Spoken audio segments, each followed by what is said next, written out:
2 Pedro 1, a gente vai só os 4 primeiros versículos. Vou estar lendo o verso então, esses versos. O verso 1 a 4 diz assim: Simão Pedro, servo e apóstolo de Jesus Cristo, aos que conosco alcançaram fé igualmente preciosa pela justiça do nosso Deus e Salvador Jesus Cristo. Graça e paz sejam multiplicadas pelo conhecimento de Deus e de Jesus nosso Senhor, visto que como o seu divino poder nos deu tudo o que diz respeito à vida e piedade, pelo conhecimento daquele que nos chamou pela sua glória e virtude. Verso 4, pelos quais ele nos tem dado grandíssimas e preciosas promessas, para que por elas fiqueis participantes da natureza divina, havendo escapado da corrupção que pela concupiscência há no mundo. Então, amados, pensando um pouquinho nesse tema, pensando nesse texto bíblico, me veio em mente algumas coisas. Um dos pensamentos que me veio à mente é olhar um pouco para nós como cristãos, qual a nossa tarefa nesse mundo. O que Deus espera de cada um de nós, olhando de uma maneira, com um prisma bem particular, individual, o que Deus espera de mim, o que Ele quer da minha vida, a partir do momento que Ele me salvou, quais os seus planos, seus objetivos para eu viver nessa terra. Mas também vamos olhar daquela forma conjunta, olhar como um corpo, nós somos um corpo em Cristo Jesus, como uma igreja, não denominacional, mas a igreja de Cristo. Eu fiquei pensando o que Deus espera de nós. Qual o propósito de Deus em unir essas pessoas em um só corpo? Eu sei, nós podemos falar várias coisas, dezenas de coisas que nós podemos como cristãos, aliás, não só podemos, mas devemos, pensando no nosso papel, na nossa, quem nós somos em Cristo. Nós podemos falar que nós existimos para honrar a Deus, e isso é verdade. Nós podemos dizer que Deus nos salvou para que nós pudéssemos glorificar Ele, isso é verdade, para sermos testemunhas, e inúmeras coisas nós podemos falar aqui. Mas um dos alvos, um dos objetivos de Deus, para que nós pudéssemos ter essa comunhão, para que nós pudéssemos viver unidos como um corpo, e também de maneira individual, é que Deus, Ele tem um alvo, Ele tem um objetivo para esse mundo. Ele quer que o mundo seja conhecido. Verdade.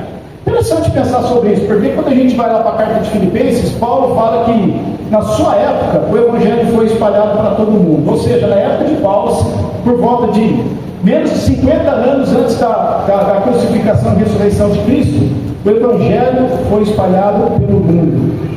Se passou aí quase 2000 anos, não é verdade? Qual é a realidade do mundo hoje? Podemos falar como Paulo, que o Evangelho se espalhou pelo mundo atual? Verdade, quando a gente faz algumas pesquisas, a gente encontra respostas. Dizem, que no mundo há por volta de 7,8 bilhões de pessoas, ou seja, 7 bilhões, 800 milhões e vários outros números aí de pessoas hoje no mundo. Mas estatísticas mostram que por volta de 1,7 bilhões de pessoas ainda não ouviram de Cristo. Meus irmãos, isso daí é para ser um grande desafio no nosso coração. Como pode, nos dias de hoje, a igreja de hoje, a tecnologia de hoje, o meio de comunicação que nós temos hoje, que é o WhatsApp, a gente fala com pessoas de qualquer lugar do mundo em segundos, e falar que o Evangelho ainda não foi anunciado ao mundo? Peraí, tem alguma coisa que vem falhar aí. Tem alguma coisa que não está dando certo. Biblicamente nós podemos falar que essa é a vontade de Deus, que todos o conheçam.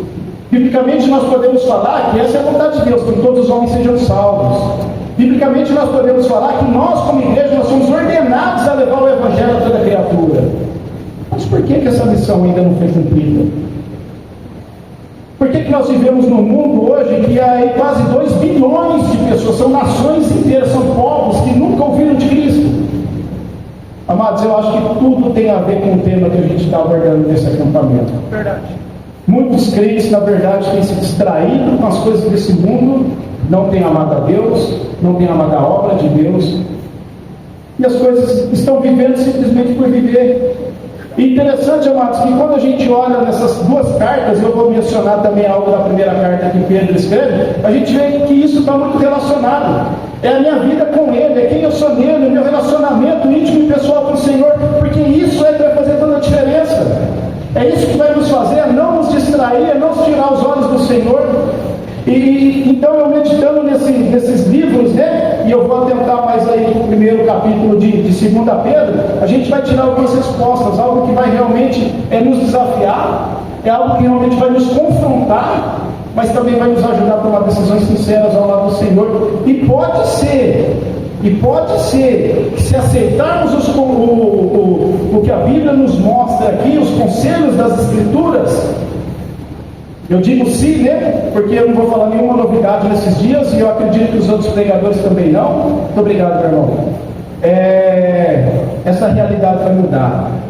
Eu fico pensando, se cada crente em Cristo Jesus realmente consagrasse a sua vida e colocasse à disposição do Senhor para servi-lo, eu tenho certeza que essa realidade vai mudar. Amém. Muitos e muitas outras pessoas ouviriam de Cristo. Teríamos igrejas mais fortes, mais saudáveis, Amém, mais maduras. Amém. Mas você está vendo que isso tudo começa com uma decisão pessoal, minha decisão com Cristo, a sua decisão com Cristo. Então é interessante a gente pensar um pouco sobre isso. Mas voltando para Pedro aqui, só para dar uma introdução para entender porque Pedro está falando desse assunto. O primeiro livro que ele escreve, amados, ele escreve ali com a finalidade de confortar, encorajar, animar os crentes que estavam passando por sofrimento. Naquela época havia uma grande perseguição. Roma estava perseguindo os cristãos. Nero foi um dos imperadores ali que mais assassinou crentes, na verdade, né? E o que acontecia? A carta de Pedro era para esses irmãos que tinham que sair fugidos de Jerusalém, se espalharam para toda a Ásia Menor, e o intuito dele era encorajar, era animar aqueles irmãos a permanecerem firmes na fé, servindo ao Senhor, mesmo que estavam sendo torturados, mesmo que muitos estavam sendo mortos, e muitos estavam aí vivendo uma vida porque eram expulsos, né? Por onde eles passavam, uma vida, vamos dizer assim, como fugitivos. Mas em Cristo, na palavra dele, Pedro conseguiu exortar e encorajar esses irmãos a permanecerem na fé, mesmo passando por tudo isso. O versículo chave, vamos dizer assim, da primeira carta, está lá no capítulo 1, verso 7, que ele diz assim, ó, para que a prova da vossa fé. Então ali Pedro estava mostrando que vocês estão passando é algo que vai provar a fé de vocês, se é uma fé real, uma fé genuína, né? Com certeza vocês vão conseguir superar o momento que estão vivendo. E ele diz, né, para a prova da vossa fé, muito mais preciosa do que o ouro que perece, e é provada pelo fogo, se acha em louvor, e honra, e glória, na revelação de Jesus Cristo. Ele mostra para quem é que eles estavam vivendo aquilo, né? E aonde que eles iam alcançar a vitória.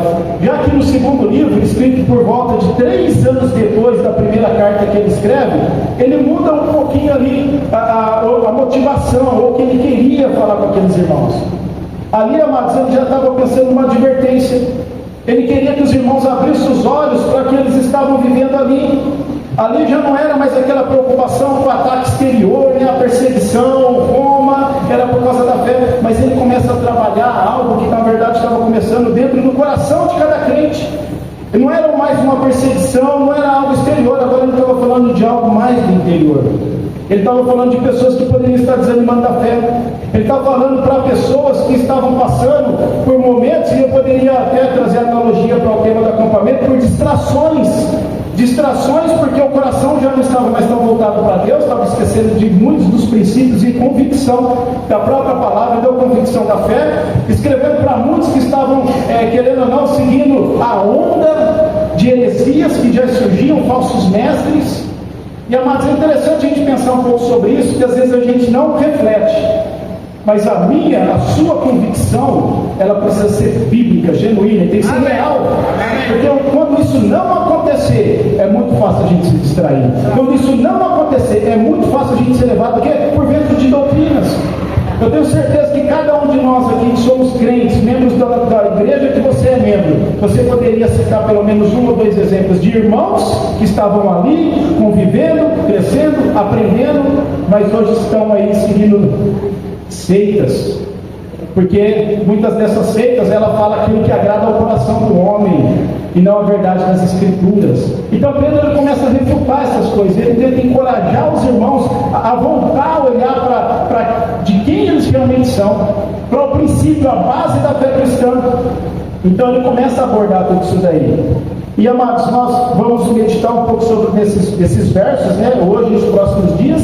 E entendendo que se nós seguirmos esses conselhos escritos nessa carta, nós temos, e é a palavra que eu vou usar, tá? Porque a gente vai ver que ele usa essa mesma palavra. Nós teremos a garantia, amém, a garantia de sermos crentes que honram a Cristo, de sermos igrejas que são centradas na pessoa do Senhor Jesus. Amém. Essas verdades, amados, sendo conhecidas e colocadas em prática, que agora eu não estou falando só de conhecimento, estou falando de prática, né, de realidade, de vida cristã, vai ajudar para que nós não caiamos nas distrações desse mundo e nos leve a um esfriamento espiritual.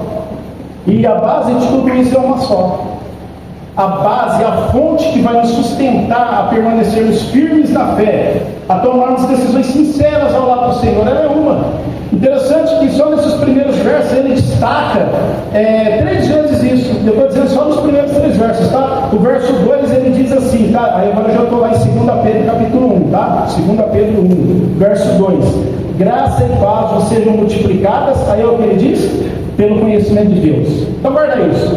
Pelo conhecimento de Deus. Verso 3. Visto com o seu divino poder, nos deu tudo que diz respeito à vida e piedade pelo conhecimento daquele que vos chamou pela sua glória e virtude. Então, conhecimento daquele que vos chamou. Terceiro, verso 4. Pelas quais ele nos tem dado grandíssimas e preciosas promessas. Agora, ó, o conhecimento de Deus, o conhecimento daquele que nos chamou, e essas grandíssimas e preciosas promessas nós encontramos onde?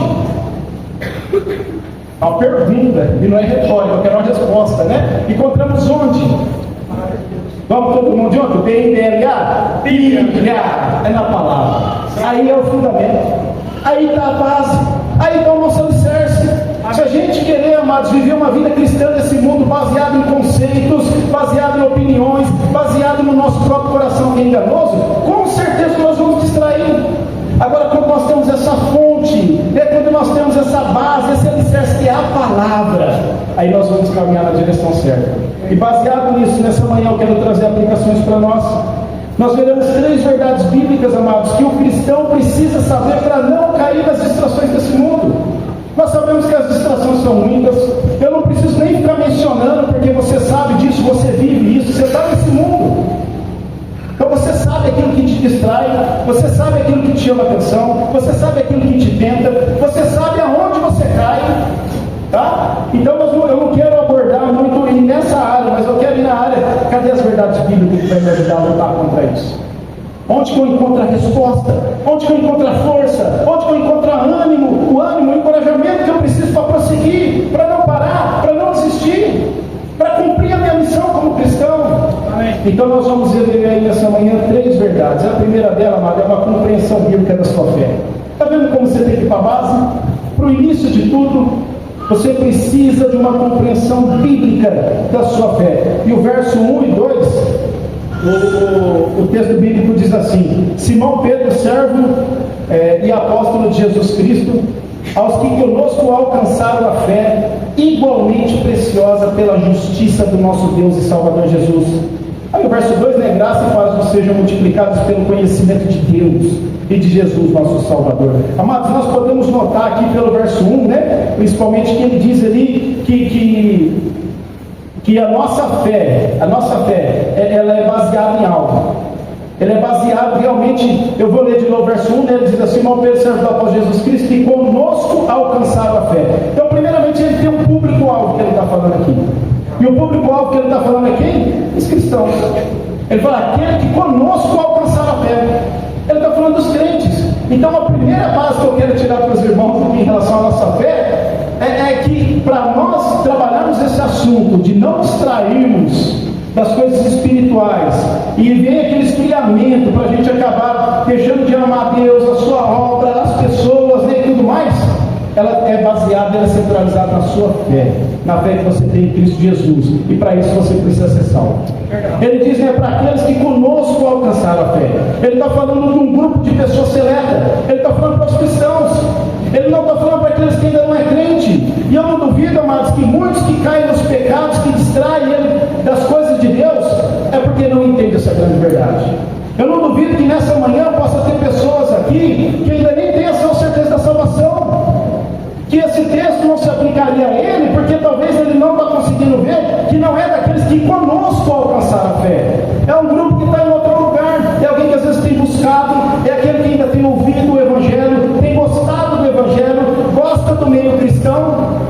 ainda não fizeram uma decisão sincera ao lado do Senhor, em primeiro lugar, amados, você precisa ser salvo. Você tem que ser entender aonde está baseada a sua fé, e é na pessoa de Cristo. A gente já sabe a resposta. Mas se você não é salvo, tudo que nós falarmos durante todo esse tempo, para você vai ser em vão. Então eu digo para você nessa manhã, se de repente você se identifica como esse, não tem a sua certeza de salvação, realmente ainda não tenha essa base da onde é firmada, alicerçada a tua fé, você vai ter a oportunidade de entregar a tua vida a Cristo, e ter uma vida mudada, transformada, e realmente ser aquele servo do Senhor. E você nem imagina a maneira que Deus pode usar a sua vida quando você toma uma decisão dessa. Então o primeiro ponto é isso, medite sobre isso. Reflita se você realmente é salvo. Eu não quero colocar dúvida no coração de ninguém, mas a grande verdade é, Pedro fala, é para aqueles que conosco alcançaram a fé. E se você não está nesse grupo, essa mensagem não é para você. Não, pelo menos a aplicação dessa mensagem, porque essa mensagem pode falar no seu coração e te ajudar a tomar decisões sinceras, né? Então você tem que entender onde é baseada a sua fé. E segundo é entender em que está baseada essa salvação. Alguns crentes têm dificuldades das coisas mais básicas e centrais das Escrituras. Ele diz, né, uma fé igualmente preciosa pela justiça do nosso Deus e Salvador Jesus Cristo. Ou seja, a nossa fé é baseada na justiça da nossa salvação, que vem de Cristo. Não é uma justiça baseada em mim, não é uma justiça baseada nas minhas obras, mas é uma justiça baseada no sacrifício perfeito de Cristo. Amém. É uma salvação, amados, que a justiça dessa salvação é encontrada nele. Essa é uma verdade bíblica, amados, que não pode faltar, que não pode ser confundida. Quando nós achamos que nós somos autossuficientes ou justos suficientes para alcançarmos a nossa própria salvação, aí já está um erro que vai desmoronar tudo na sua fé. E pode ser que tenha pessoas que ainda pensam assim: ah, tá bom, eu sou salvo, né? Mas eu tenho que ser isso, eu tenho que fazer isso, senão eu perco a minha salvação. Ou coloca a sua salvação baseada num ato de batismo, ou que coloca a sua salvação baseada numa decisão que às vezes nem foi tão sincera, ou às vezes coloca a sua salvação baseada numa oração que às vezes você nem estava entendendo que você estava orando, você só acompanhou alguém que orou em primeiro e falou para você repetir aquelas palavras. Eu não estou dizendo que dessa maneira pessoas não são salvas, mas tem pessoas que acham que são salvas porque simplesmente praticaram isso.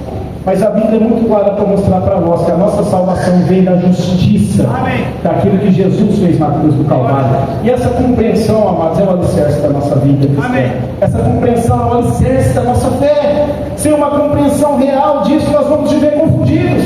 Sem uma compreensão real que a justiça e a nossa salvação vem através de Jesus e é por Jesus, e essa salvação vai trazer transformação, nós não vamos conseguir viver nesse mundo fugindo das distrações que aparecem no dia a dia. Então a base, o alicerce da nossa fé, ela precisa ser muito clara, patente aos nossos olhos. Essa justiça que vem mediante a justiça de Deus, que se revela na pessoa de Cristo, ela é fundamental.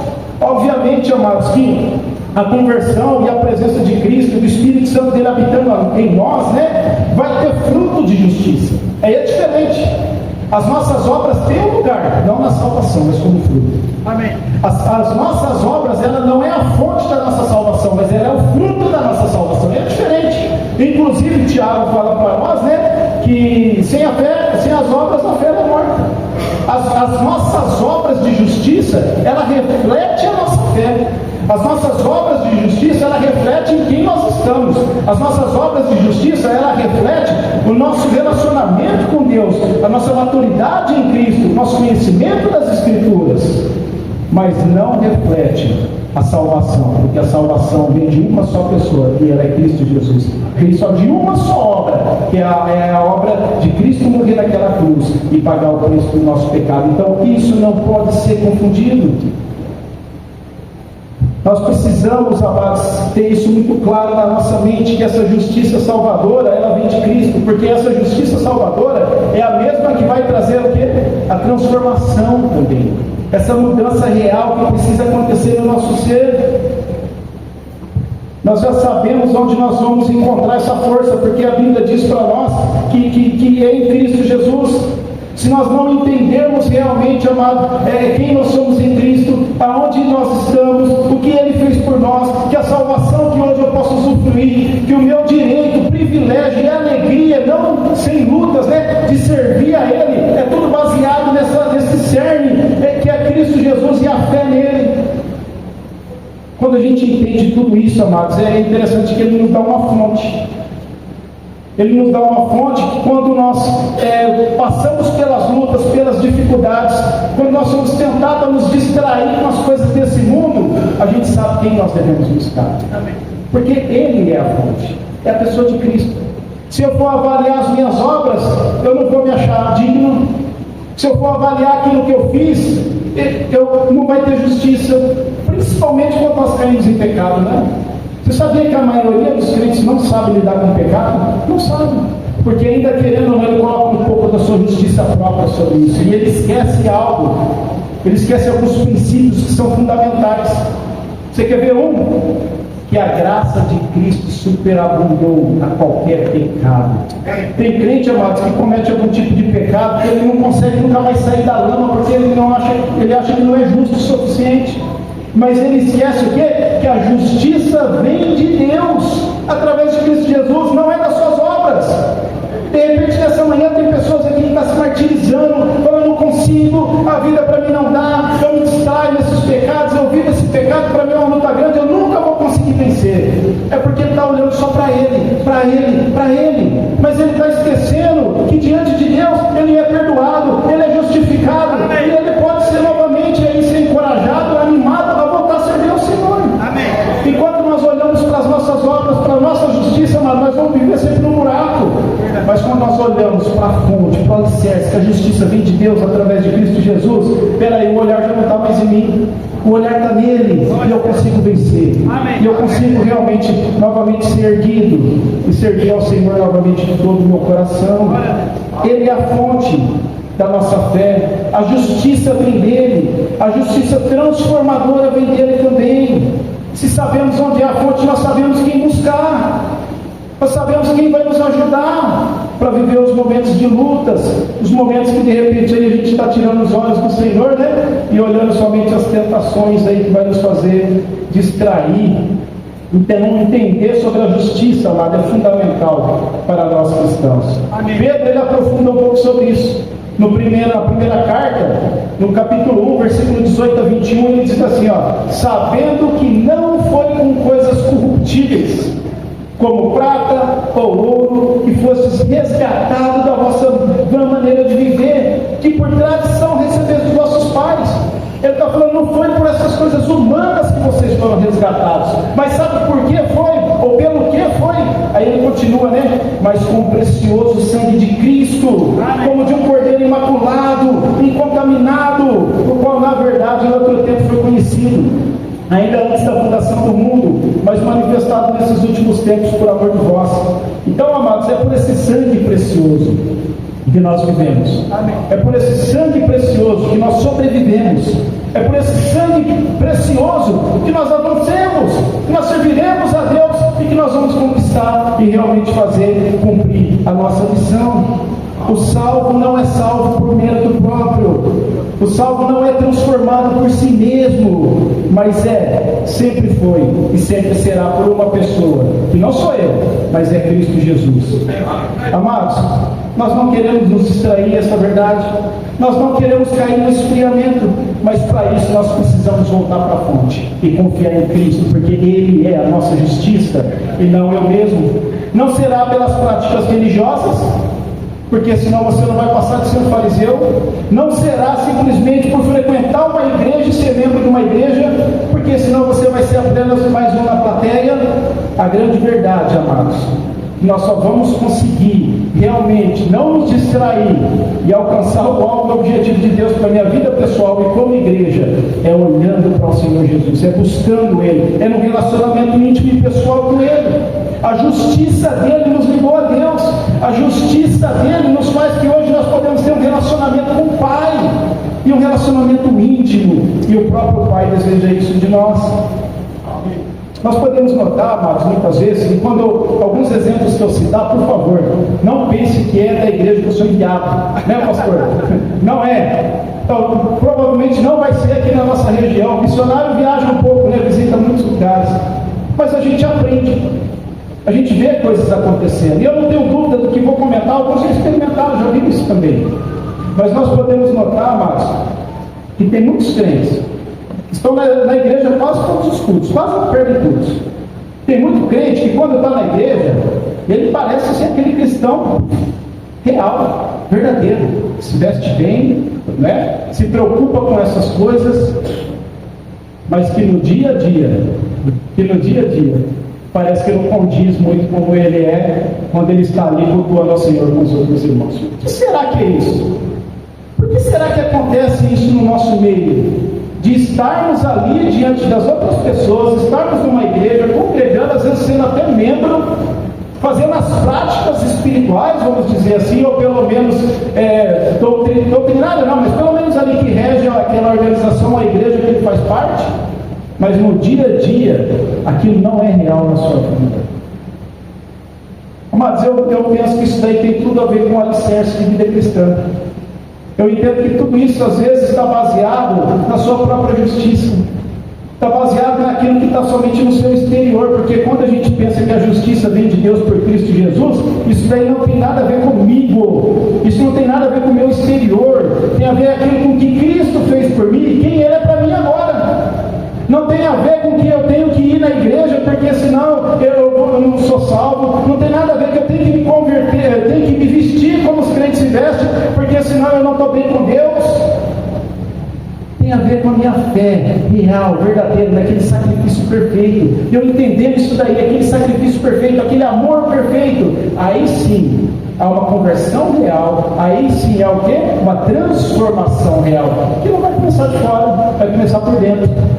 Eu me preocupo não, eu só penso um pouco sobre isso.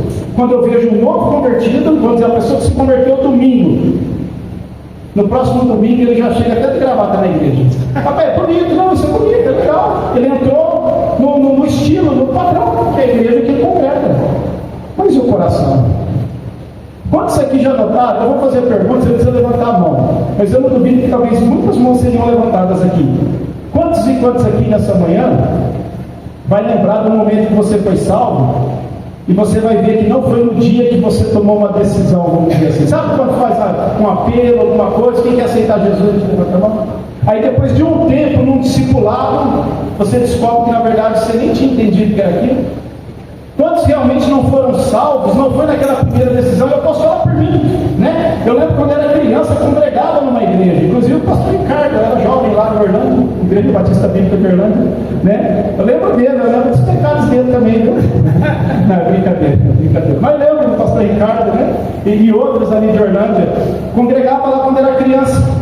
Minha tia Beira, né? Que o pastor conhece bem, me deu minha primeira Bíblia. Eu lembro que lá eu fiz uma decisão, depois eu mudei para Ribeirão Preto, congreguei em uma outra igreja lá no Lagoinha, depois eu mudei para Serrana, aí quando orava pelo pastor Alexandre, lembro do Jailson, vários outros irmãos que estão aqui nessa noite, né? Dona Sueli, a gente estava conversando, quando criança eu brincava com o Júlio, né? Lembro que fui batizado naquela época, Serrana não tinha nem batistério, tinha uma Ribeirão para ser batizado. Mas você acredita que tudo aquilo não foi a minha conversão real? Eu só fazia aquilo porque eu era meio que, tá bom, as pessoas falam que eu tenho que fazer, então eu vou fazer. A minha conversão real aconteceu aos 23 anos de idade, já casado, com filho, visitei um culto numa quarta-feira, algo que não era nem programado, na verdade. Eu cheguei em casa, a gente vai para a igreja, então vamos para a igreja. O pastor Kleber chegou lá com um ninho, colocou 7 pessoas dentro daquele uno, não sei como, e chegamos lá na igreja, o pastor pregou sobre o inferno. Aquele dia foi uma convicção real. Opa, tudo aquilo que eu vivi no passado foi somente religiosidade. Não foi baseado numa fé genuína daquele Cristo que salva e transforma. Naquele dia eu tomei uma decisão. Aí sim veio a transformação. Então, amados, eu não quero colocar dúvida no coração de ninguém, mas a grande verdade é, muitos crentes não consegue viver uma vida cristã, uma vida de piedade, uma vida de testemunho, a não ser dentro da igreja. Dentro da igreja você consegue fazer isso. É porque ainda não entende a base, o fundamento da fé cristã. E a justiça não é nas suas obras, mas a justiça é naquilo que Cristo fez por você. Amém. Então isso é fundamental, esse é o princípio. Mas vamos continuar, né? Depois o Pedro ele fala algo interessante para nós também. No verso 3 ele fala assim, ó, visto com seu divino poder nos deu tudo que diz respeito à vida e piedade pelo conhecimento daquele que nos chamou pela sua glória e virtude. Ou seja, nós encontramos nessa passagem aqui uma informação que é uma grande bênção para nós. Ele nos mostra que Deus nos dá tudo que nós precisamos para viver uma vida de piedade. Ou seja, é possível viver uma vida cristã sem me distrair? Sim, é possível. Amém. Olha o que a Bíblia está dizendo, que Deus, né, visto com o seu divino poder, é no poder dele, não no meu, não na minha justiça, mas na justiça dele. Ele nos dá tudo o que diz respeito, né, para viver uma vida de piedade. Então, quando a gente se distrai, não é porque nós não encontramos o que precisamos em Cristo, não é porque nós não encontramos o que precisamos na palavra, mas é porque nós deixamos de buscar Cristo, é porque nós deixamos de buscar a palavra, e por isso que a gente cai, e por isso que a gente se distrai, porque nele nós encontramos tudo o que precisamos. Tudo que a gente precisa nesse mundo, amado, se manifesta na pessoa de Cristo. Pedro está falando isso para nós. Tudo que nós precisamos para as nossas necessidades naturais e espirituais se revelam plenamente na pessoa do Senhor Jesus Cristo e no poder de Deus. Por isso que nós confiamos nele. Todas as nossas necessidades, elas são supridas na pessoa de Jesus. Amém. E eu novamente vou dizer, sejam coisas materiais também, ou espirituais. Sim. Obviamente, amados, que nós temos que trabalhar. Obviamente que a gente vai ter que estudar, aprender o máximo que puder. Nós temos que nos dedicar realmente às coisas seculares da vida. Mas, amados, a fonte real, né, a fonte da nossa provisão, ela vai estar sempre no poder de Deus, sempre no poder do Senhor. E sabe o que isso nos faz refletir? Que nós precisamos de uma vida de oração, uma vida de oração, uma vida de dependência no Senhor. É uma vida de um relacionamento, uma comunicação verdadeira e suficiente com a pessoa de Cristo. Ela começa assim com Cristo, ou Deus falando conosco através da sua palavra, mas ela não para aí. Um relacionamento, uma amizade, uma comunicação, é uma via de mão dupla, é ouvir, mas também é falar. Então, além da gente encontrar nas Escrituras tudo aquilo que a gente precisa, nós também temos que buscar aquilo que na nossa fraqueza, as nossas lutas, as nossas necessidades, no Senhor, porque Ele é a fonte, através da oração. Então, vida de oração é essencial. Uma das coisas que mostra que o crente se desvia do caminho do Senhor, ele abandona a palavra, ele abandona a oração. O crente precisa ser um crente de oração, para ele continuar vivendo nesse mundo, porque senão realmente ele vai se distrair, ele vai se afastar e ele vai esfriar. Ele é o Senhor Deus, Ele que nos dá tudo que necessitamos, amados, e nós temos que realmente criar o hábito de buscar nele as nossas necessidades, sejam materiais ou espirituais. Interessante pensar um pouco sobre hábito, né? Que às vezes nós temos o costume de orar quando? Alguns só na igreja. Triste, né? Triste. Alguns, eu gosto do culto de oração, porque lá eu oro. Mas por que você não ora na sua casa? É sério. Cadê esse relacionamento pessoal com Deus? E você tem essa liberdade de falar com o Pai. Porque pela justiça de Cristo, hoje nós temos acesso a Ele. Amém. E temos isso. Graças a Deus. Mas glória a Deus pelo culto de oração, temos que ir mesmo. O culto de oração te vai, te alimentado pela palavra, a gente ora em comunhão com os irmãos. Não oro só por mim, oro por eles. Eu não estou falando que você não deve ir, não, pelo contrário, você não deve perder nenhum culto de oração. Mas muitos oram somente na igreja. Muitos oram, sabe quando? Na hora da refeição. Obrigado pelo alimento, Pai. Às vezes já virou uma prática tão assim, normal, natural, que ele não está nem pensando como que ele está orando, agradecendo a Deus. Às vezes ele vai orar do mesmo jeito, que virou quase aquela reza que Jesus vai contar em Mateus 6, daqui a pouco a gente vai abrir lá. Todo dia igual, obrigado pelo alimento, obrigado por quem preparou, as mãos que prepararam, às vezes a gente usa até uma palavrinha bonitinha, mas aquela oração real, verdadeira, aquela comunicação, relacionamento com Deus, amados, não podemos perder isso. Não podemos perder isso. A oração ela precisa se tornar um hábito nas nossas vidas. E a gente sabe que ter algo como hábito não é fácil, né? Não é fácil ter o hábito de fazer algo. É fácil a gente viver uma vida normal, deixando as coisas acontecer, né? Agora, aquilo que é importante, aquilo que se torna prioridade, a gente tem que trabalhar. Por exemplo, você vai trabalhar todos os dias, você entra às 7 da manhã. Então você tem que criar o hábito de acordar antes das 7 da manhã, porque senão você perde o seu horário de trabalho, né? Alguns não precisam nem de despertador, não é? Por quê? Porque já virou um hábito tão grande que naturalmente o seu corpo já vai despertar aquela hora para você ir para o trabalho. A oração não pode ser diferente. Não pode. Quem gosta de treinar na academia aí? Quem vai e não gosta? Quem vai e não gosta? Vai de vez em quando e ainda não gosta, né? Vai correr, vou falar o que eu gosto, eu gosto de correr.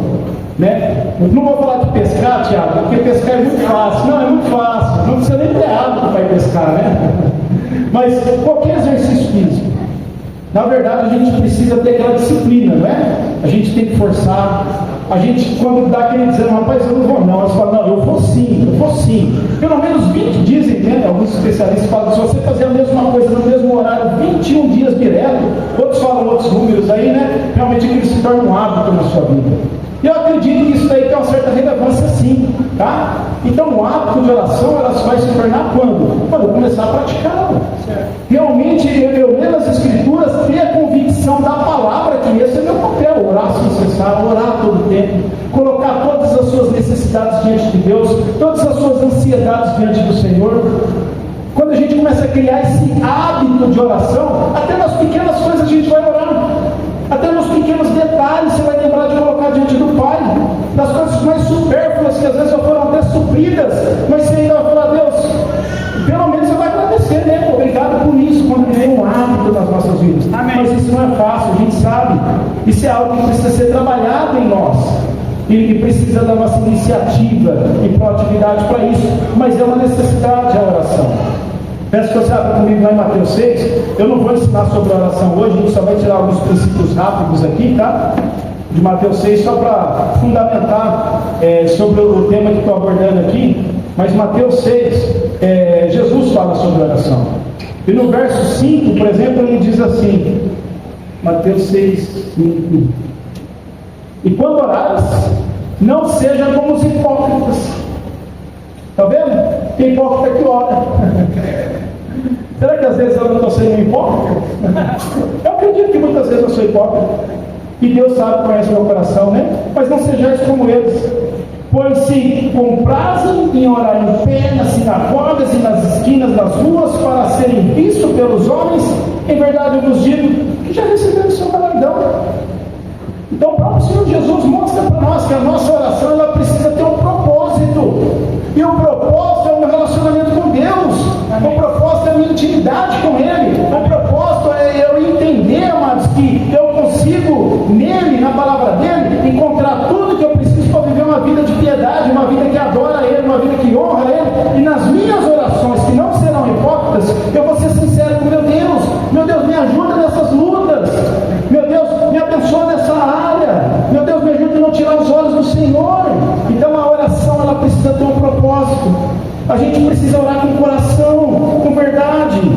Verso 6, ele diz, mas tu, quando orares, entra no teu aposento, fechando a tua porta, ora o teu Pai que está em secreto, e teu Pai que vem em secreto te recompensará publicamente, né? Então a gente vê, amados, que essa oração ela realmente precisa de fé, é confiança no Senhor, não é algo que a gente faz público e torna público. Tem coisas que a gente tem que colocar nas redes sociais, sim, sabe? Vamos dizer assim. Tem necessidades que é bom que outros saibam, que de repente Deus quer usar aquelas vidas para ser uma bênção na minha vida, para me ajudar naquela área que eu preciso. Tem lutas que eu vivo no interior, né? Lutas que eu preciso de um conselheiro bíblico. Então não tem problema eu chamar alguém, irmão, ora por mim, eu tenho essa dificuldade, essa luta, meu irmão me ajuda nessa parte, me aconselha nessa área. Na verdade isso é sábio, isso é humildade. Tem necessidades que nós temos que de repente é bom outras pessoas saberem, que de repente Deus quer usar uma daquelas pessoas para suprir as devemos orar com fé, com confiança, de que é Ele que cuida de nós. E amados, quando eu penso em oração com fé, tem uma oração para mim é que ela superou todas. Eu não sei quem é um exemplo de oração para você. Vou usar um exemplo bíblico, tá? Eu não sei quem você admira, fala, rapaz, essa oração para mim foi um exemplo, né? Um exemplo de fé. Mas lembra de Josué?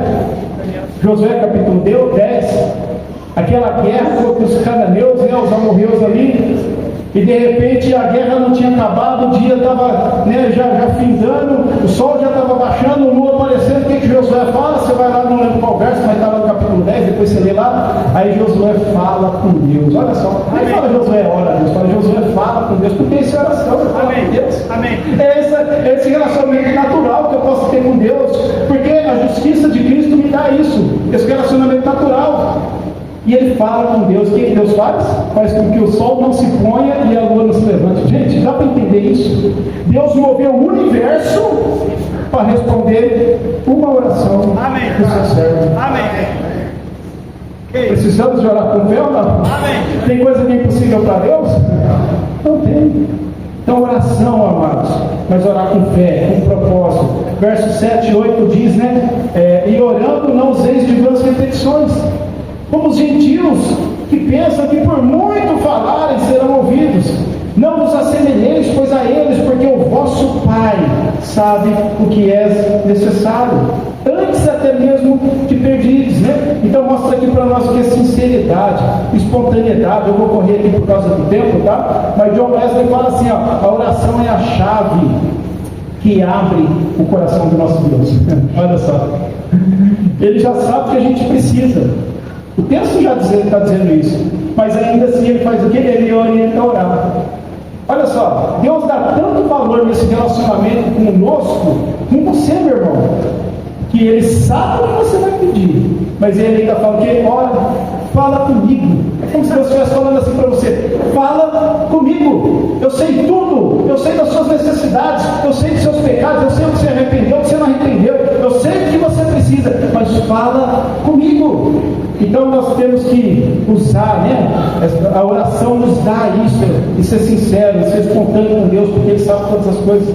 O verso 9, né? Portanto, vós orareis assim, ó, Pai nosso. Olha só, entender que Ele é o nosso Pai. A gente não está falando com um Deus apenas, a gente está falando com o Deus, que é o nosso Pai. Amém. Né? No versículo 10, mostra uma submissão e entrega. Ele fala, venha o teu reino, seja feita a tua vontade, assim na terra como no céu. No versículo 11, mostra uma dependência, né? O pão nosso de cada dia nos dá hoje. Então, as coisas mais básicas, Jesus nos ensina que nós devemos colocar diante de Deus. E às vezes a gente falha nisso, né? O trabalho, eu recebo meu salário, eu consigo comprar o pão de cada dia. Mas por que eu vou pedir aquilo que eu já tenho? Mas Jesus está falando, né? O pão nosso de cada dia nos dá hoje. Senhor, o pão supre, nos abençoa, nos dá, né? No versículo 12 a 15 aí, uma rendição, né? Reconhecendo o nosso pecado e pedindo ajuda para Deus também nos perdoar, né? Como Ele também nos tem perdoado. Então, amados, nós podemos ver um princípio de oração aqui, e realmente nós, colocando isso em prática nas nossas vidas, nós vamos conseguir viver essa vida de piedade, buscando nele a fonte que é o Senhor Jesus aí, né? Então, vimos isso, né? Terceiro lugar, amados. Nossa, já li de 10, era até claro, pastor? Era até mentira. Então, vou ser rápido aqui.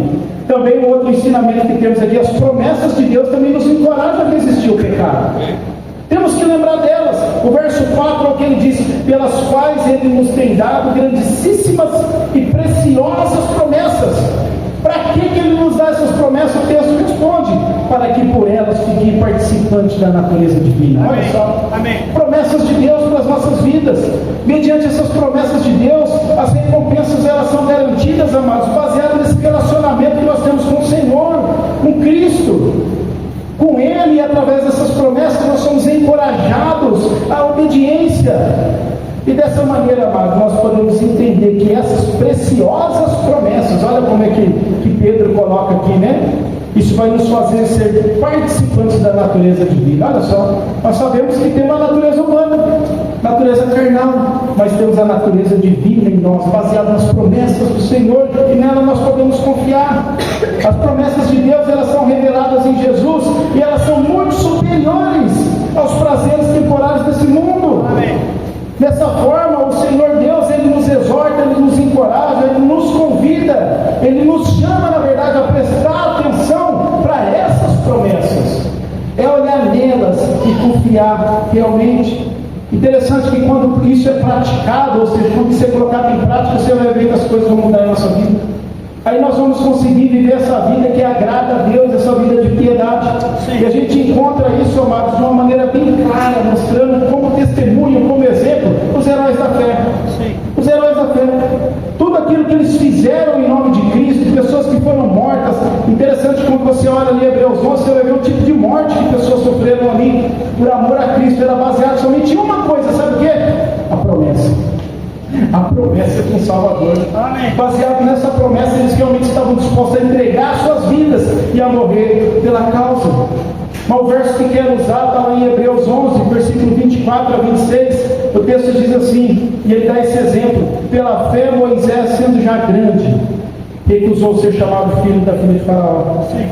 Escolhendo antes ser maltratado como povo de Deus, do que por um pouco de tempo no do pecado, tendo por maiores riquezas o vitupério de Cristo do que os tesouros do Egito, porque tinha em vista a recompensa, a promessa, aquilo que estava proposto para ele.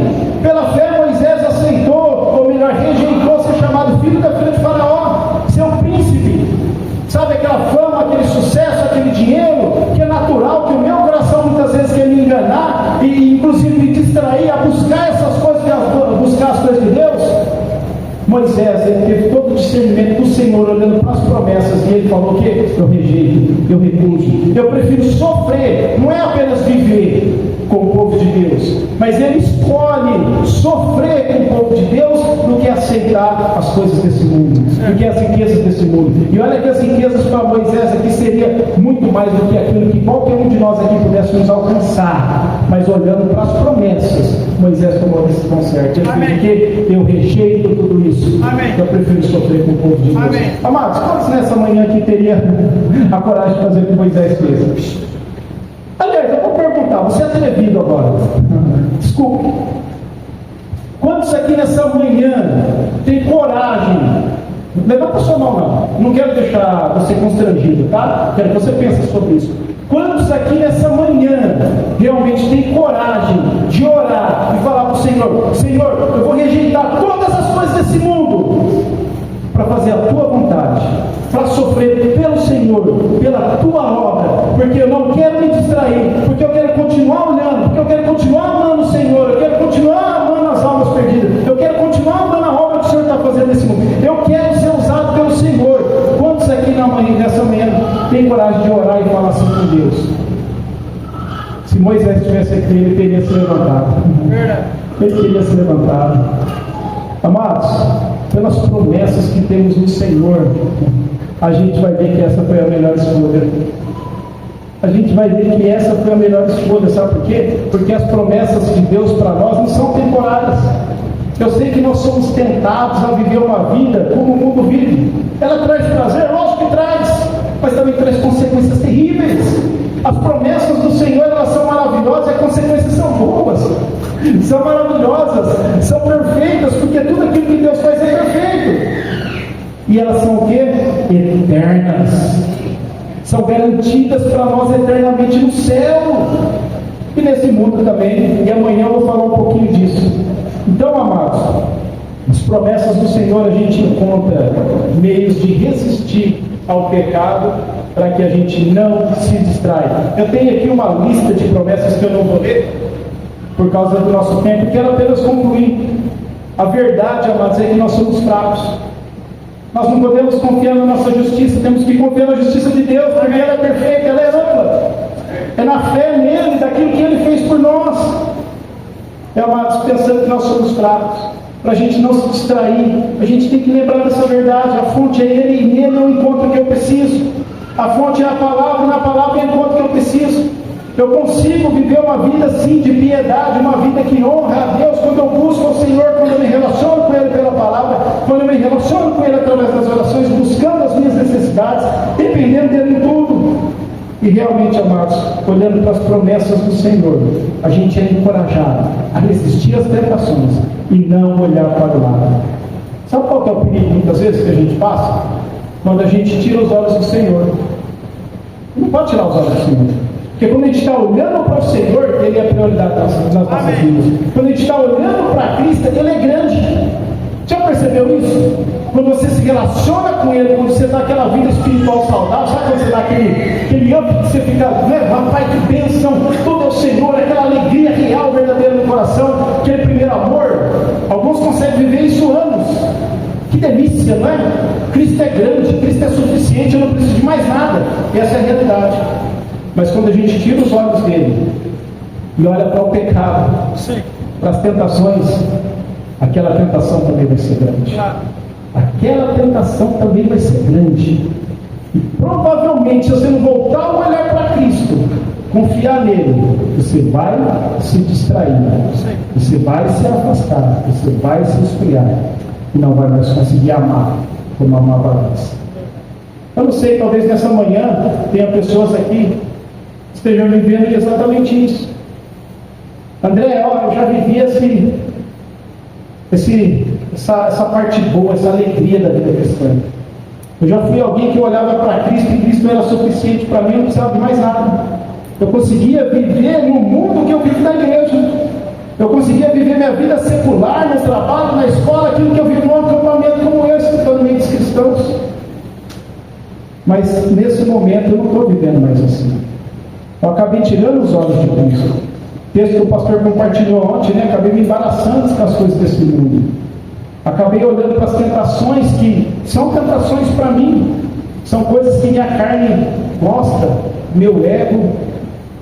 E hoje eu não consigo mais. Estou vivendo essa fase da minha vida. Lembra de algo, irmãos? Lembra daquilo que já vimos nessa manhã? Se você olhar para a sua justiça, você sempre vai viver na lama, tá? Essa é a verdade. Mas olha para a justiça de Deus. Cristo Jesus, com os braços abertos, está pronto para te perdoar. Aliás, Ele já te perdoou. Ele já te justificou. E Ele está trabalhando no processo da sua santificação. E um dia você ainda terá o corpo glorificado. O crente não precisa viver na lama. O crente não precisa viver na prática do pecado. Olha para a justiça de Deus através de Cristo Jesus. Busca Ele através da palavra. Busca Ele através da oração. Lembre das promessas. Levante a sua cabeça, confia nele e bola para frente, irmão. Amém. Não fica aí onde você está, não. Não se distraia mais. Volte a olhar para Jesus e servir Ele de todo o coração. Amém. Eu não tenho dúvida que Deus pode usar a sua vida de uma maneira grandiosa para continuar fazendo a obra dele nesse mundo.